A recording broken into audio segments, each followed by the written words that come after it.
Assalamualaikum, salam sejahtera dan selamat menonton Membina Juara, rancangan di mana kami bersama-sama berkongsi pendapat, pengalaman dan juga tips-tips yang dapat membantu ibu, bapa dan anak-anak kita semua membina juara dalam diri kita. Saya Sharifah Alea dan hari ini sebahagian daripada siri remaja cekal kita akan membincangkan topik mempersiapkan remaja kita untuk kerjaya abad ke-21. Tapi sebelum kita mula kupas topik tersebut, marilah kita bersama-sama ucapkan selamat datang ke rancangan kepada tetamu khas kita dari Job Street, Mr. Chua Kwang Yew. Hai Mr. Chua. Serta penonton online kami Putri dan Amir Iqmal. Hi guys. Thanks for being with us today. Baiklah, dalam episod sebelum ini, kita telah pun berbincang cara-cara nak menyediakan anak-anak remaja kita dalam menghadapi dunia yang sangat berbeza dari dunia zaman kita. Dunia yang kita kenal dulu kan. Dalam masa 5 hingga 10 tahun akan datang, anak-anak remaja kita akan melangkah masuk ke dunia pekerjaan. Dan dalam 5 hingga 10 tahun yang akan datang, dunia pekerjaan mungkin akan berubah dan tak akan sama seperti sekarang. Mengikut The Institute for the Future, 85% pekerjaan yang akan wujud pada tahun 2030. Nak sebut pun tak biasa lagi kan. 2030 lah kira. Belum dicipta pun lagi. Hari ini pun, komputer dan artificial intelligence ataupun AI sudah pun menggantikan pekerjaan manusia dengan kadar yang sangat cepat ya. Pekerjaan di kilang-kilang, perkhidmatan pembersihan, malah pembedahan pun sekarang ni dah menggunakan perkhidmatan robot. Para telemarketers kini digantikan dengan chatbots pula. Accountant digantikan dengan software. Juruwang dan bank teller sekarang ni digantikan dengan kios ataupun ATM. Kita dah dengar prototipe kereta dan kapal terbang yang mampu pandu sendiri. Adakah bermaksud tak lama lagi pemandu bas atau pemandu lori pun takkan diperlukan lagi? Oh dear. Perubahan iklim pun memainkan peranan. Semakin manusia tidak mengharapkan bahan api fosil bagi menjana tenaga, pekerjaan dalam industri tersebut juga berkemungkinan bakal mengalami penggantian dengan mereka yang berperanan dalam mempromosikan tenaga lestari ataupun green energy. Dah panik dah ke? Tak apa. Jangan. Relax dulu. Saya boleh relax, you all pun boleh relax. Okay, jangan panik lagi. Tak usah panik dulu. Ingat, 10 tahun dahulu, kalau kita ni, bagi tahu ibu bapa kita, saya nak cari kerja sebagai social media manager atau app developer. Mesti ibu bapa cakap, sudahlah berangan nak. Mana ada kerjaya macam itu. Tapi sekarang inilah antara keperluan yang standard bagi kebanyakan syarikat. I should know.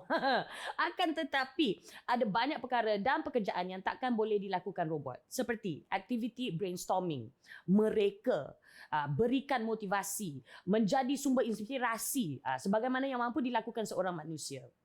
Cuba bayangkan, masa depan di mana pekerjaan seperti pengurus drone, mekanik kereta panduan kendiri, gitu, a human technology integration specialist, sebut pun payah. Ini kan kita nak bayangkan. Ataupun petani urban. Wah, itu baru style bunyi dia. Dan akan tetap ada keperluan pekerjaan di mana kreativiti seorang manusia sangat dititik beratkan. Lagi satu pekerjaan yang takkan boleh digantikan dengan pekerja robot. Okey? Jadi bagaimana kita nak siap sediakan remaja kita bagi menghadapi kejayaan masa depan ni? Apakah kemahiran yang perlu mereka ada untuk berjaya nanti? Bersama kita pada hari ini, pakar psikologi, Profesor Datin Dr. Mariani Magno. Welcome back, Prof. Ya, terima kasih. So pretty in pink today. Pasti. Okay, alright lah. Berdebar juga memikirkan masa depan ni, Prof, sebenarnya. Yang kira menghampiri, sebab kita ni terlampau laju rasanya kan, dan agak berbeza jugalah zaman kita ni bersekolah ataupun nak meningkat universiti kan. We could take our time. Yes. We could take our time. Tapi sekarang ini time anak kita pula rasa macam belum nak bersedia. You know what I mean? Dan bagaimana pula dengan anak remaja kita? Kalau kita ibu bapa pun dah tak bersedia lagi, macam mana pula dengan anak-anak remaja kita? Adakah mereka sudah pun bersedia secara mental ataupun emosi lah basically, you know, to face that the new working environment tu. Apabila mereka dalam golongan remaja, kita tahu bahawa ibu mereka dilahirkan daripada gen mana tu? Sekarang ini adalah zaman milenial. Oh, okay, ya. Dilahirkan daripada gen Z, gen Y. Saya ni antara Zennial dan Millennial. Sebab 83 on the dot. Jadi sama ada Zennial, Millennial dan sebagainya, mentaliti manusia itu perlu ikut arus perdana, arus peredaran masa berubah. Right. Jadi kalau kita lihat sekarang ni, kalau robot boleh menggantikan pembantu rumah, tapi bukan robot menggantikan isteri ya. Robot menggantikan pembantu rumah. Robot boleh buat kerja-kerja yang lain seperti yang tadi Lia ada kongsi, accountant diganti oleh apa. Jadi sekarang ini mau tak mau, nak tak nak, remaja perlu bersedia. Right. Persoalannya tadi Lia katakan, sudahkah mereka bersedia? Itu. Sudahkah mereka bersedia itu tertakluk kepada proses pendidikan itu sendiri. Okey. Kita salah satunya ialah apa yang kita buat hari ini ialah program ini. Program Membina Juara untuk memberi pendedahan bahawa tak lama lagi kita perlu bersedia bukan saja setakat akademik. Betul? Kadang-kadang bila seseorang mahasiswa tu katakanlah dia orang kata 4 flat. Semua A. Kalau ada 10 subjek 10 A. Faham. Tetapi bila pergi interview, bila disuruh buat sesuatu, saya rasa mereka yang pakar-pakar dalam job street lebih memahami lah ya. Mereka akan nampak bahawa dia ni bagus result tetapi kenapa kaku? So di situ saja kemahiran berkomunikasi itu salah satu daripada keperluan untuk masa depan. Betul. Jadi bila dah ada komunikasi yang baik, skill communication yang sangat bagus, maka kemahiran menyelesaikan masalah pun ada di situ. Dalam masa yang sama, mereka perlu ada kemahiran yang lebih kritikal lah. Berfikir dengan cara yang lebih kritikal. Saya tahu bahawa kadang-kadang kita manusia memang memerlukan aspek-aspek kemahiran insaniah yang lain ya. Maksudnya macam mana nak selesaikan masalah, macam mana kalau kita dalam pejabat nak berkomunikasi dengan orang lain. Kerana dalam satu-satu organisasi itu kita perlu interaksi antara satu sama lain. Betul. Tetapi bukan sahaja fokus kepada akademik. Kita harus lebih fokus kepada apa bakat remaja tersebut. Apa potensi anak itu. Apa minat anak itu. Jadi kalau boleh, biarlah remaja ini orang kata meneroka. Saya nak sebut mengeksplor tadi. Meneroka. Ya. Bagaimana mereka nak meneroka dunia luar sesuai dengan minat mereka. Apabila mereka dah ada minat itu, mereka akan terus menerus timba ilmu.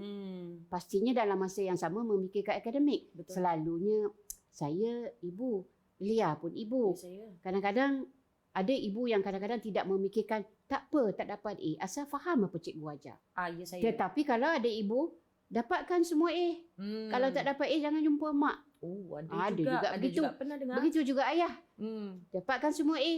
Kalau tak ada A, ibu yang sign. Saya report card ya. Faham. Jadi di sini pada saya adalah akademik itu satu aspek.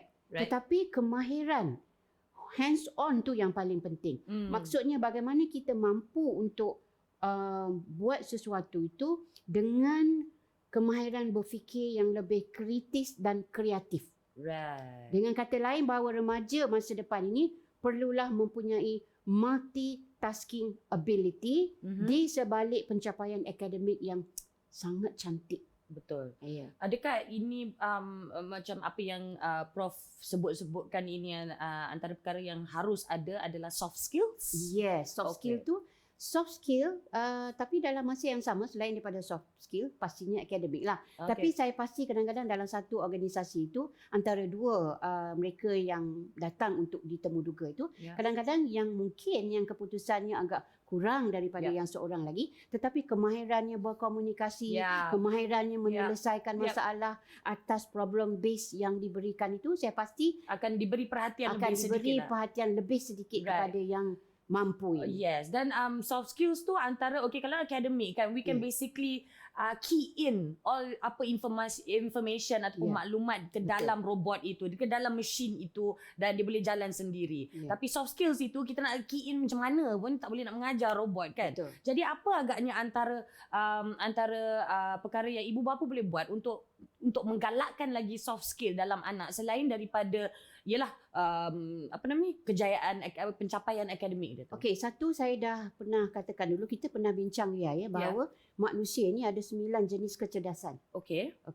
Potensi-potensi mereka bergantung kepada individu berbeza. Betul. Sebab kita manusia ni berbeza, rambut sama hitam, hati lain-lain, kemahiran lain-lain. Betul. Jadi kalau potensi saya ini tidak boleh kepada linguistik, mungkin Lia lebih kepada linguistik. Kalau saya lebih kepada kecerdasan numerik, mungkin Lia tidak ada. Ya, betul. Jadi Itu maksudnya di sini, ibu bapa harus dapat melihat potensi anak itu dan Okay. kemudian memastikan bahawa anak itu menjurus betul-betul dalam bidang kepakaran itu, kemahiran itu, selain daripada dikukuhkan lagi. Kalau dalam bahasa kita bahasa sekarang, di bahasa pasar biasa ialah top up dengan soft skill tersebut. Alright. Kerana hanya dengan kemahiran teknikal, kemahiran teknologi, dengan kemahiran komunikasi saja, tanpa dikatakan soft skill yang sepatutnya ada dalam diri manusia, saya rasa itu pun tidak akan membuahkan hasil yang begitu memuaskan. Kerana kita ini akan bekerja dalam suasana bersama dengan manusia yang lain. Ya, kita akan menguruskan apa-apa sahaja, robot ke ataupun apa sahaja yang akan ada di depan kita untuk melakukan tanggungjawab itu. Multitasking yang paling penting, kecerdasan yang memang telah digilap oleh ibu bapa, yang mana ibu bapa ini harus pastikan bahawa anak itu betul-betul menjurus bidang yang dia minat, dan selain daripada itu, pihak sekolah memainkan peranan yang penting. Sebab itu kalau di sekolah kita ada co-curriculum. Betul. Jadi kita tidak ada akademik saja, kita tidak hanya fokus pada kurikulum, kita ada co-curriculum. Kerana gabungan kurikulum dan co-curriculum ini menyediakan platform untuk remaja ini melalui pengalaman-pengalaman. Jadi daripada situ dia tahu, oh aku boleh buat ini. Oh lepas ni nak jadi engineer lah.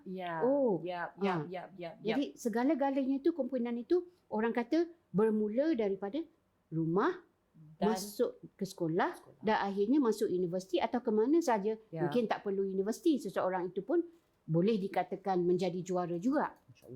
InsyaAllah. Okey, ini kalau lah misal kata kita fikir balik remaja sekarang ini yang sudah pun melangkah ke dunia pekerjaan, okey? Kita pernah borak pasal ni, Prof, yang orang cakap apa nama ni, generasi ni generasi strawberry, snowflake, sikit-sikit tak tahan.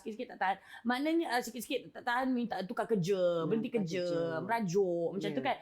Apa yang boleh kita lakukan bantu mereka develop grit tu supaya boleh dapat mereka kira macam meet the employer's demand lah.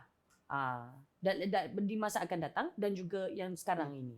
Employer ataupun majikan ni dia mahukan pekerja yang begitu orang kata mempunyai kecekalan yang tinggi, pengetahuan yang tip-top, sikap inovatif yang sangat tinggi, proaktif tentang segala-galanya, dan dalam masa yang sama sangat multitasking. Ya, jadi bila seseorang itu dah ada multitasking dan sebagainya, maka akan wujudlah kecekalan itu sepatutnya. Tetapi jika tidak ada dorongan daripada lagi sekali ibu bapa, kerana ibu bapa yang akan memastikan bahawa anak itu cekal.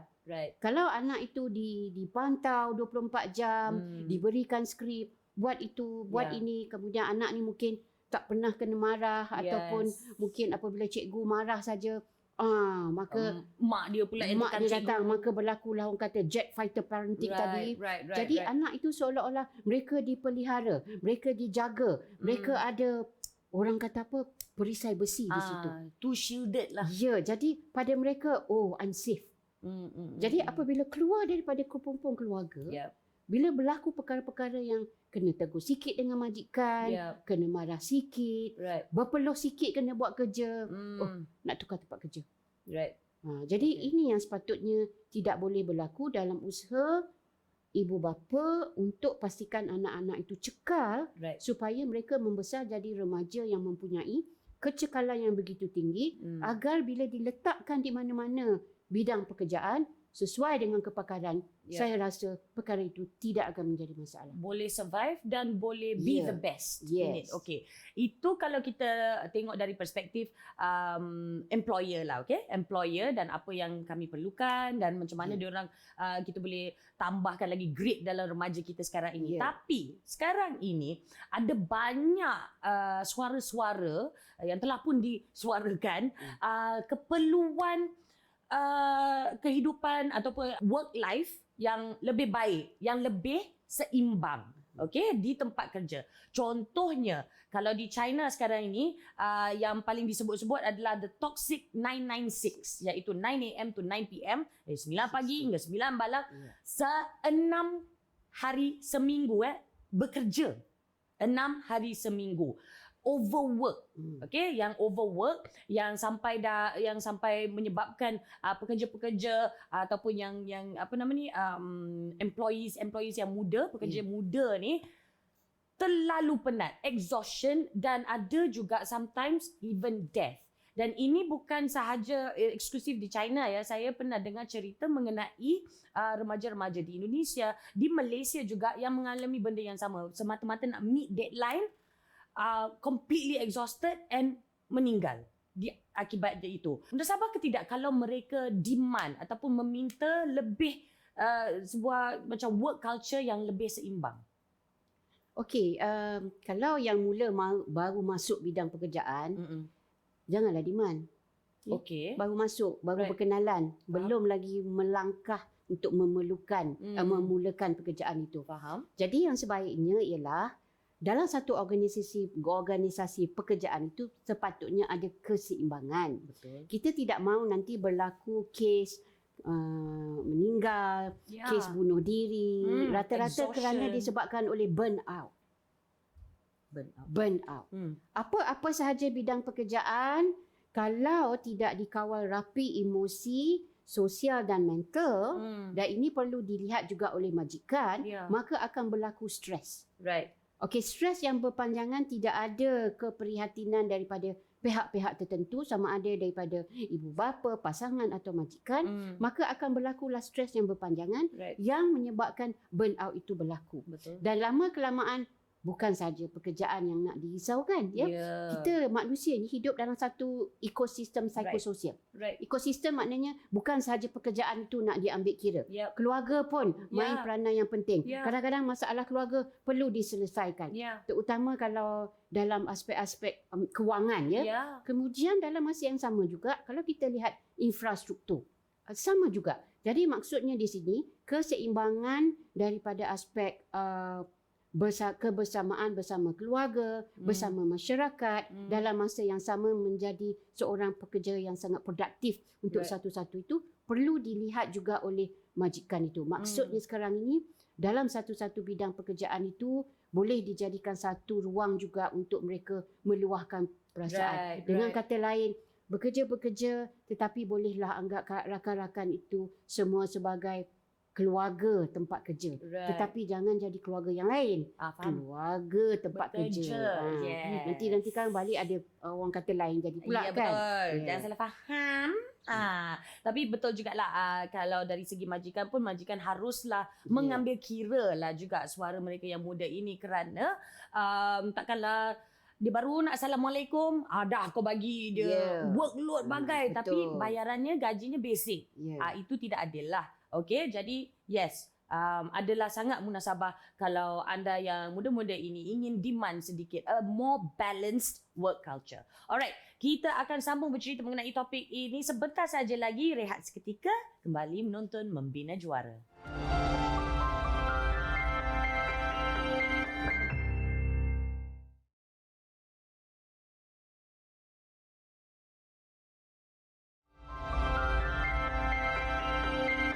Selamat kembali menonton Membina Juara bersama saya Sharifah Alea, dan kita juga ada Prof Marian kita pada hari ini membincangkan sebahagian daripada siri Remaja Cekal, mempersiapkan remaja kita untuk kerjaya abad ke-21. Dan sekarang kita bersama dengan tetamu online kita, tetamu khas kita, mewakili Job Street hari ini, ya, Mr. Chua Kwang Yew. Hi Mr. Chua, how are you?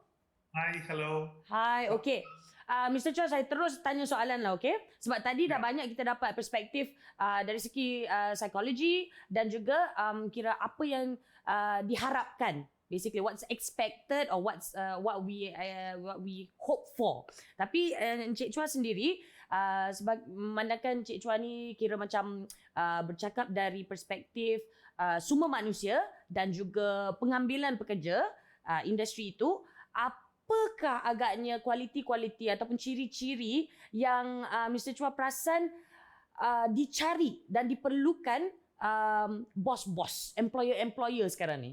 Alright, thank you very much. And apa yang telah diceritakan oleh Profesor tadi memang benar. And from here, dari majikan punya perspektif, kita boleh menilaikan seseorang yang mencari kerja dari segi akademik dan soft skill juga. Right. So, putting academic aside, then kita boleh melihat dari soft skill macam mana. Ada 3 perkara di sini, and we look into independence, kan? Adakah seseorang candidate berdikari di mana mereka boleh self-learn dan juga be more proactive in membuat kerja. Selain daripada itu, we also look into the communication skills or the kemahiran komunikasi di mana mereka will continue to communicate between different levels of the company dan juga the participation, especially ada team meeting macam tu juga.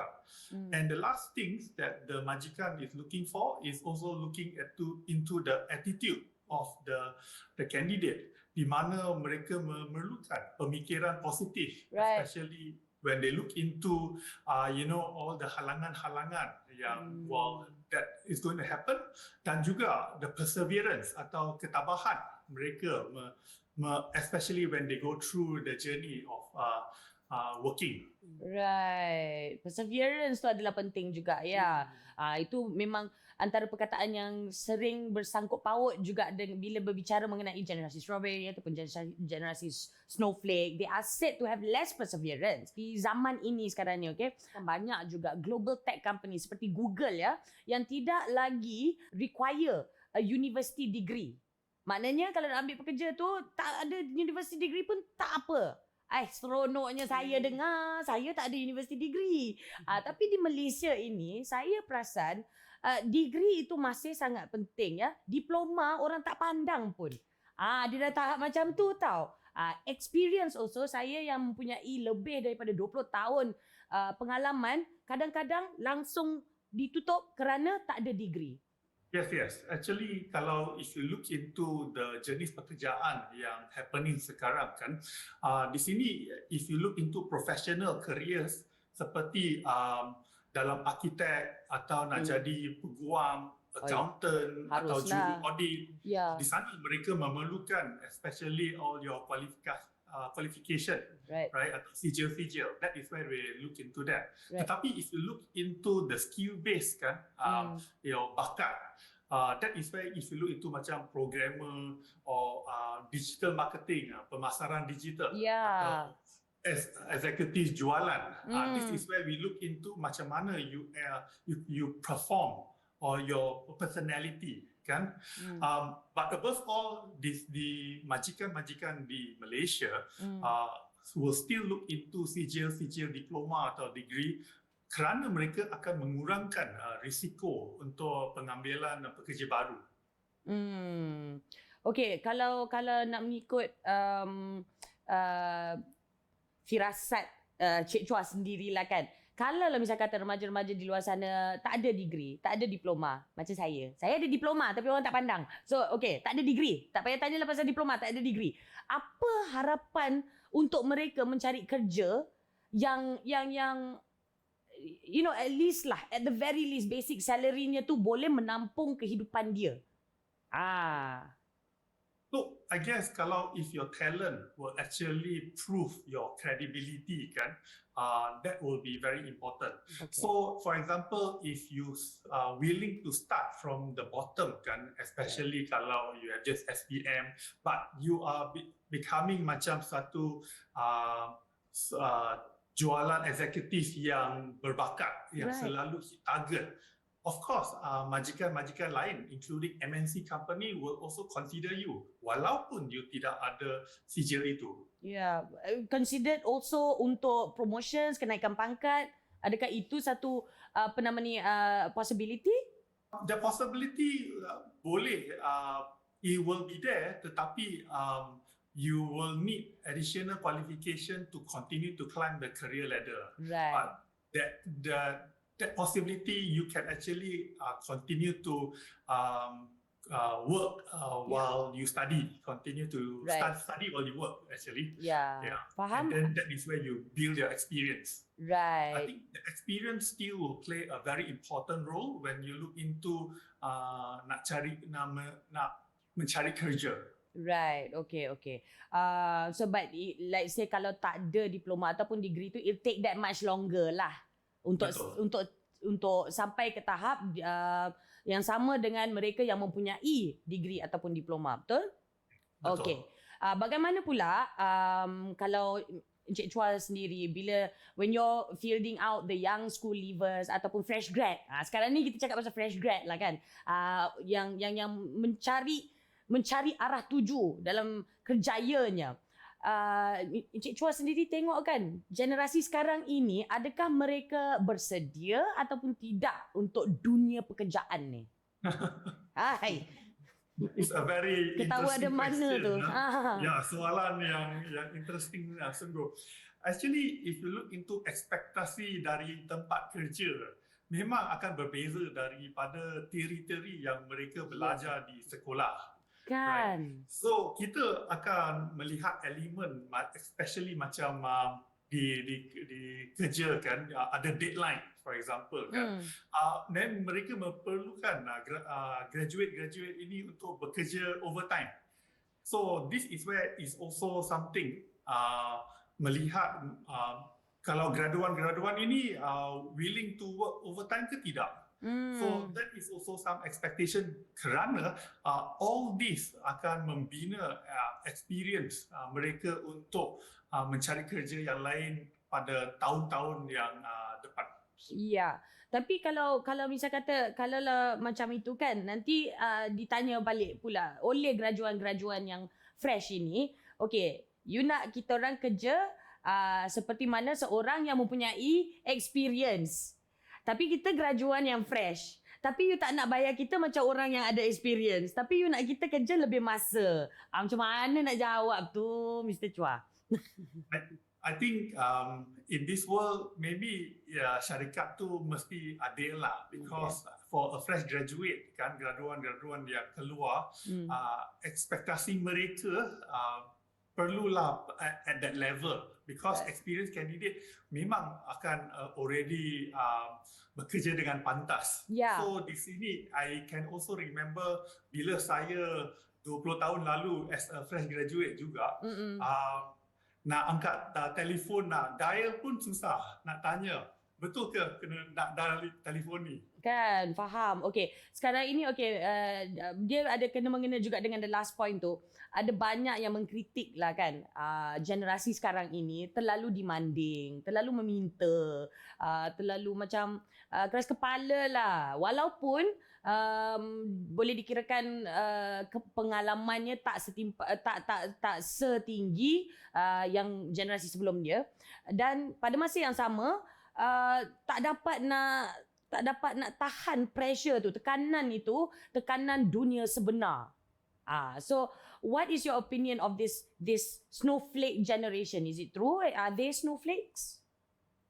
Jadi kebanyakan graduan dia keluar sanggup belajar, and this is where we will actually tengok whether they are willing to continue to learn ke tidak. So ketabahan mereka untuk belajar sampai habis, right, is another thing to consider. Kerana mereka, example graduan-graduan, when they maybe I would say generasi sekarang berbeza dengan generasi kita.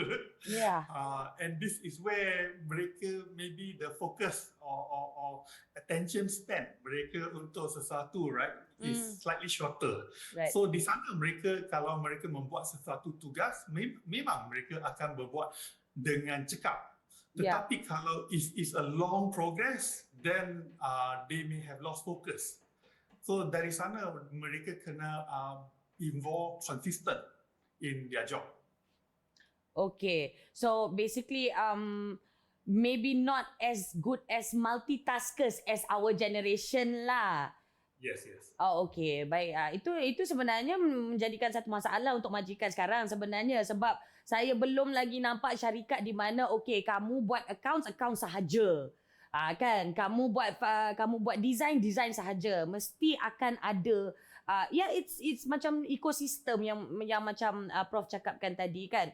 So adakah Ya. itu satu perkara yang generasi sekarang ni patut mula kira macam mula terapkan dalam diri sendiri? You don't only sign on for one job. Is that Betul. something?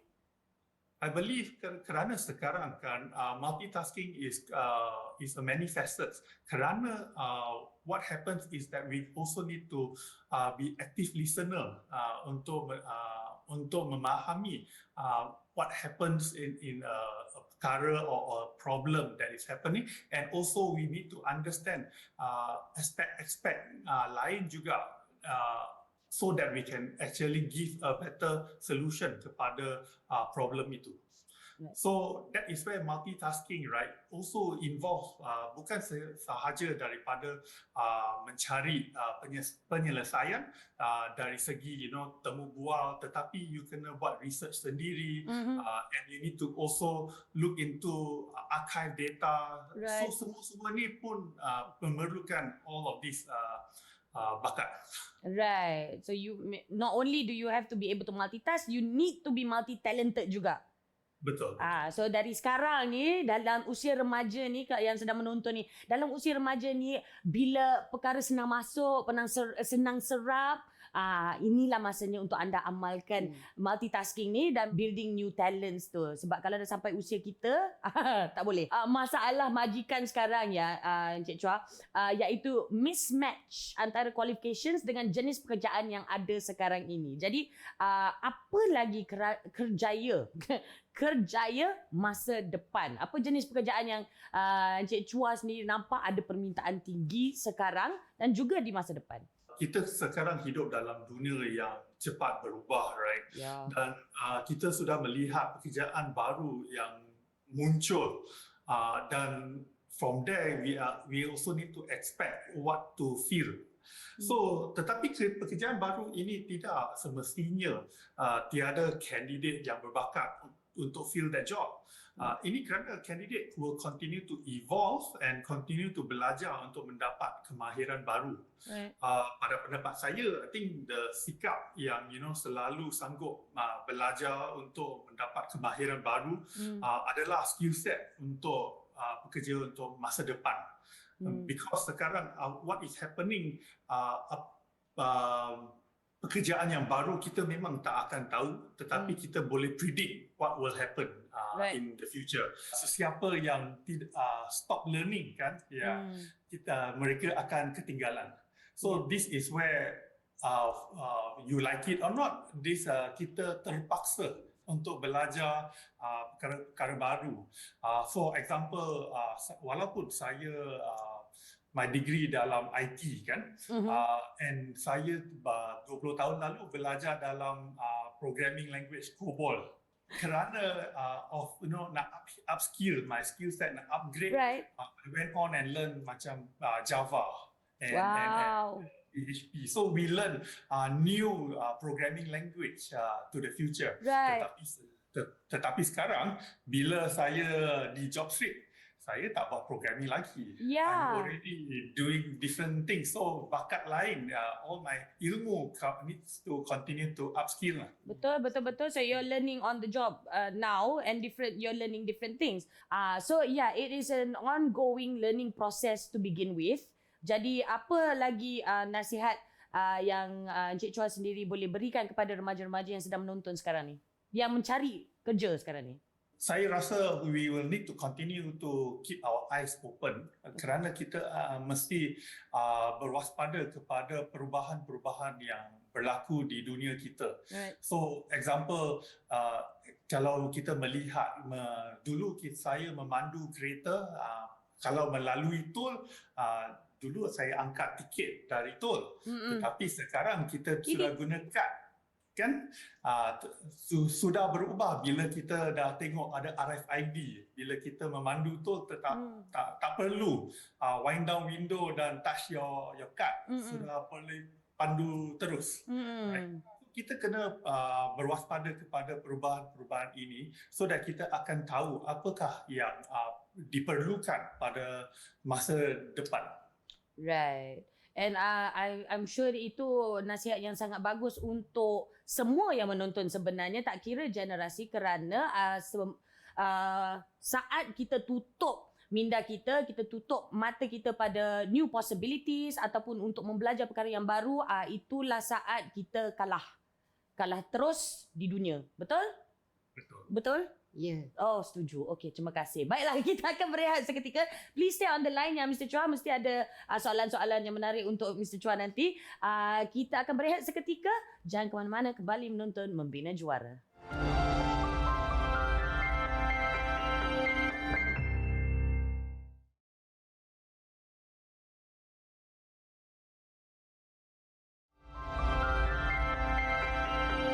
Selamat kembali menonton Membina Juara bersama saya Sharifah Alia. Kita ada Prof Mariani kita dan juga di talian kita ada Mr. Chua dari Job Street membincangkan topik mempersiapkan remaja kita untuk kerjaya abad ke-21. Juga di talian salah seorang penonton kita, Amir Iqmal. Silakan dengan soalan anda, Amir. Apabila graduan dah habis belajar kan, kebanyakannya ada yang bila masuk bekerja dia lari ke bidang luar pengajian yang mereka ambil waktu di universiti lah. Jadi saya nak tanya Prof Mariani lah, macam adakah itu bermaksud kita ni macam graduan, contohlah macam saya sendiri pun bekerja di luar bidang daripada waktu saya belajar di universiti dahulu kan. Jadi adakah bermaksud kami ni orang yang begini maksud tidak merugilah kan talent ataupun masa yang kita invest untuk belajar di universiti itu, tapi akhirnya kita buat belajar kerja di luar bidang lain kan. Okey, yang pertama terima kasih Amir, kena soalan-soalan tu memang soalan yang memang bagus ya. Okey, Amir, mula-mula kita masuk belajar apa matlamat kita? Satu. Okey. Adakah matlamat nak belajar masuk universiti untuk dapat gaji yang tinggi? Dua. Tiga, adakah kita masuk universiti ni untuk memastikan bahawa kita boleh meneruskan kelangsungan hidup dalam dunia yang mencabar? Tiga. Tiga dah. Okey. Dan akhirnya yang keempat, jika sekiranya seseorang mahasiswa itu dalam bidang lain, kemudian menceburkan diri dalam bidang yang lain pula, tetapi akhirnya berjaya sebagai seorang yang dikatakan dalam bidang kepakaran tersebut. Buktinya dah banyak Amir ya. Saya ada seorang anak didik ya di universiti, dia mengambil bidang kaunseling. Tetapi dia beralih haluan menjadi seorang yang terlibat dengan teknologi dan akhirnya dia sekarang menjadi seorang usahawan yang sangat terkenal dalam bidang teknologi dan bidang-bidang perniagaan yang lain. Ini adalah kerana usahanya seperti yang Mr. Chua cakap tadi, don't stop learning. Berwaspada dengan perubahan yang berlaku, upskill yourself, upgrade yourself. Okey? Jadi tidak merugikan untuk seseorang mahasiswa yang bidangnya lain. Kemudian bekerja bidang lain. Sebenarnya kalau bidang itu tidak orang kata cross line. Maksudnya kalau doktor tu nak jadi engineer buat bangunan, tak boleh lah. Tapi kalau perkara-perkara yang melibatkan soft skill, yang mana boleh digunakan kemahiran itu, on top of that memang dia ada kepakaran dalam bidang-bidang tertentu, dia boleh dijadikan satu perniagaan ataupun keusahawanan. Sebab itu di universiti sekarang ini didedahkan mahasiswa ini dengan entrepreneur skill. And kalau kita perasan ya, banyak kali digunakan perkataan bakat oleh Prof dan juga Mr. Chua. Bakat itu adalah penting dan bakat tak semestinya kamu ni seorang yang pandai menyanyi dan terkinja-kinja di atas pentas walaupun sedang menduduki periksaan menjadi seorang doktor. Tidak, bakat ini adalah bakat a talent at business, talent at understanding medicine, talent at everything. So apakah bakat anda masa inilah sesuai untuk anda pinpoint bakat anda itu, asah bakat anda itu dan kemudian ia akan membantu bila dah sudah pun melangkah ke alam pekerjaan nanti insya-Allah. Alright, kita ada soalan daripada Putri. Thank you very much Amir for all your questions. Sangat-sangat best soalan anda. Kita akan berehat seketika, kembali sebentar lagi dalam Membina Juara.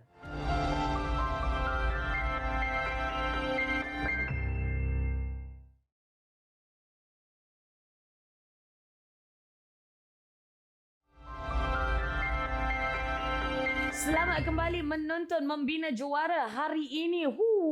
Macam best je dia punya topik kan sebenarnya. Mempersiapkan remaja kita untuk kerjaya abad ke-21. Saya Sharif Alia, ini dia Profesor Mariani kita yang cantik jelita Ya, terima kasih banyak. pink cover hari ini. Dan juga di talian kita ada wakil daripada Job Street, Mr. Chua. Kita juga ada soalan daripada Putri. Silakan Putri. Apakah cara untuk saya tahu ke mana arah tuju kerjaya saya jika minat saya bukan kekuatan saya? Okey, faham? I faham. Maknanya saya contohlah macam tadi kita berehat, saya cakap kat Prof, saya ni dulu berangan nak jadi psikologis. Saya berminat tapi saya tak lepas sebab itu bukan kekuatan saya. Okey, minat saya bukan kekuatan saya, Right. jadi ke mana saya harus ikut waste. Yes. Yes. Waste nak suruh ke kiri ke Okey. kanan. Jadi begini Putri ya, tadi saya ada maklumkan bahawa kita manusia ni ada banyak kecerdasan. Okey? Kita boleh menyanyi, kita boleh menulis, kita boleh melakukan gerak tari, kita boleh berfikir secara kreatif, maka itulah ada engineer, maka ada computer analyst, ada orang macam Mr. Chua, ada orang macam Lia, ada orang macam Andrew, bagai-bagai manusia ada. Okey? Masing-masing berjaya kerana kekuatan yang ada pada diri masing-masing. Tetapi kadang-kadang minat tidak menentukan kita ada kekuatan tu. Bagaimanapun minat boleh menjadi kekuatan kalau kita sentiasa boleh terus belajar. Ingat tadi Mr. Chua kata, don't stop learning. Dan sentiasa berwaspada dengan perubahan zaman sekarang. Jadi kalau ada minat sebenarnya Putri, itu adalah satu kekuatan yang ada dalam diri Putri. Kerana lama-kelamaan dengan dorongan daripada ibu bapa, dengan apa yang telah berlaku dalam persekitaran, dia akan mendorong Putri untuk terus upskill yourself, upgrade yourself. Right. Jadi dengan bantuan ibu bapa, fahamkan mereka bahawa Putri minat yang ini, boleh tak Putri buat itu dan sebagainya. Kerana dalam zaman abad ke-21 ini sangat penting. Jadi yang paling penting pada saya ialah kalau dah ada minat, perkara itu boleh berlaku. Macam saya minat untuk membantu manusia. Kalau minat untuk bantu manusia, kena belajar ilmu-ilmu psikologi. Memang susah. Tetapi teruskan kerana kita perlu ada ketabahan dan keyakinan diri. Okey, nampak gaya kita dah kehabisan masa, hampir di penghujung rancangan untuk hari ini. It's such an awesome episode, sangat-sangat membantu apa yang telah pun dikongsikan oleh Prof kita dan juga Mr. Chua. Last nak minta Mr. Chua kongsikan sedikit maybe a checklist untuk remaja kita di luar sana yang bakal melangkah ke alam pekerjaan ini. Apa agaknya ciri utama yang dicari majikan dalam resume graduan itu? Silakan. Alright. So please melihat dari pandangan penyelia sumber manusia, right? Setiap kali mereka mendapat aplikasi-aplikasi, mungkin akan menjadi beratus atau beribu. Ya. Right? Nah, so di sana macam mana candidate akan stand out and akan muncul kepada penyelia sumber manusia ini, right? So di dalam resume, especially di JobStreet, kita akan ada keyword search. So di sana please fill in all the keywords yang especially from the experience yang telah you work from atau you belajar from your university juga. Yep. So that is, I think, number one. I think number two is also continue to fill in, right, the entire list of the experience that you have.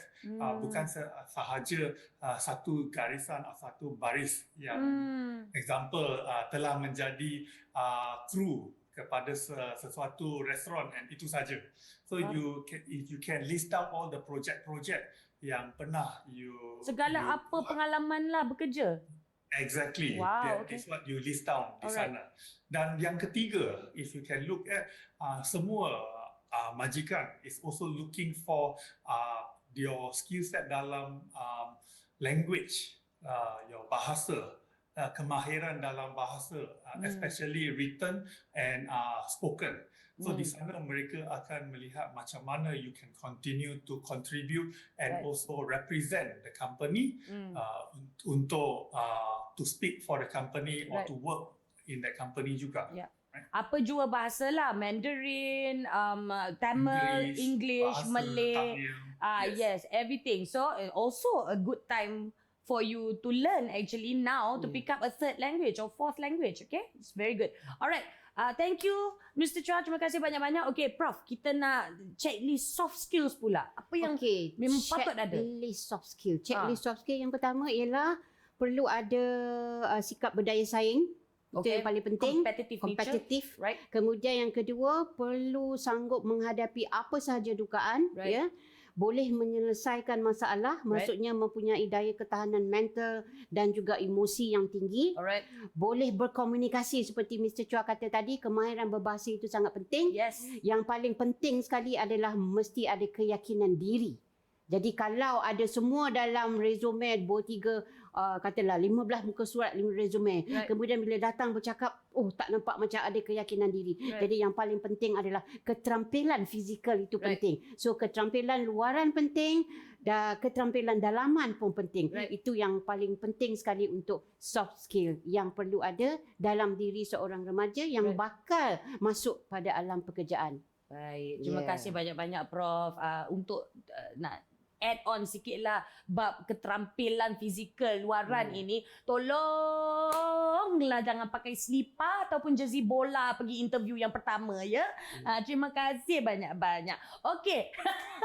Alright, terima kasih banyak-banyak saya nak ucapkan sekali lagi kepada Profesor Mariani dan juga Encik Chua. You guys have been so helpful. You guys answered so many of the questions yang memang sering ditanya-tanya oleh anak-anak remaja kita, juga ibu bapa kepada remaja ya. Terima kasih kepada Puci dan juga Amir. Soalan-soalan anda sangatlah powerful hari ini. Syok sangat.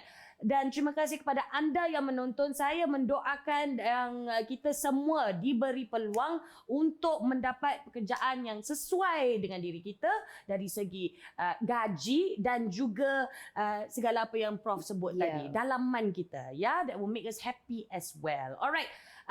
Kita akan jumpa di episod yang akan datang insya-Allah. Sementara itu kalau perlukan apa-apa, nak feedback ke apa ke, boleh saja layari laman media sosial kami, like, follow dan juga share. Saya Sharifah Alia, kita jumpa episod yang hadapan. Assalamualaikum. Bye.